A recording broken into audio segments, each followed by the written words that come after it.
கர்த்தருடைய பரிசுத்த நாமத்துக்கு மகிமை உண்டாவதாக. கிறிஸ்துவுக்குள் பிரியமானவர்களை, இன்றைய வேத தியான பகுதிக்கு உங்கள் அன்புடன் வரவேற்கிறோம். இன்று தேவன் உங்களுக்கு ஒரு உறுதியான வாக்குறுதி அளிக்க விரும்புகிறார். உங்களுக்கு சேர வேண்டிய நன்மைகளை மனிதர்கள் தடுத்து நிறுத்தலாம், உங்கள் உரிமைகளை மனித கரங்கள் பற்றி கொள்ளலாம்.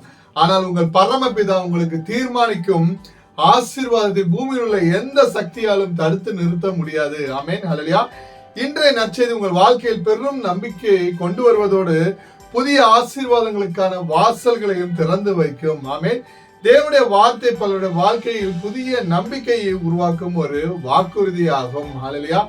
இன்று இந்த செய்தி முடிவடையும் போது பலர் இவ்வாறாக சொல்ல போகிறீர்கள்: தேவன் என்னை மறக்கவில்லை, என் ஆசீர்வாதம் இன்னும் என்னை நோக்கி வந்து கொண்டிருக்கிறது. ஆமென், ஹல்லேலூயா. இன்று நாம் தியானிக்க போகும் தேவனுடைய வார்த்தை ஆதியாகமம் 35ஆம் அதிகாரம் 12ஆம் வசனம். வாசிப்போம்.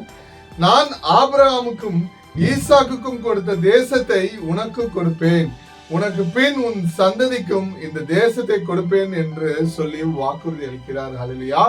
இந்த உலகத்தில் நாம் அடிக்கடி கேட்கும் சில வார்த்தைகள்: எனக்கு கிடைக்க வேண்டியது வேறு ஒருவருக்கு கிடைத்து விட்டது, என் வாழ்க்கையில் மட்டும் ஏன் இவ்வளவு தாமதம், நான் ஜெபிக்கிறேன் ஆனால் எதுவுமே நடக்கவில்லையே. இந்த எண்ணங்கள் பல நேரங்களில் நம் விசுவாசத்தை பலவீனப்படுத்துகின்றன.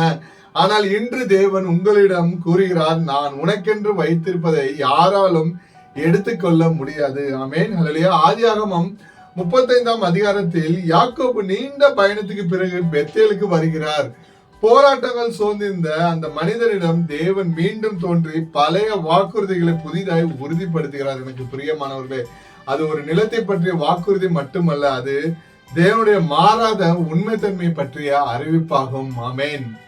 கிறிஸ்துவுக்குள் பிரியமானவர்களே, இந்த நற்செய்திக்கான முழு காணொளி எங்கள் யூடியூப் தளத்தில் நாங்கள் பதிவிட்டுள்ளோம். கர்த்தருக்கு சித்தமானால் முழு செய்தியையும் கேட்டு தேவனுடைய ஆசீர்வாதத்தை உங்கள் வாழ்க்கையில் நீங்கள் சுதந்திரித்துக் கொள்ளுங்கள். கர்த்தர் தாமே உங்களை ஆசீர்வதிப்பாராக. God bless you.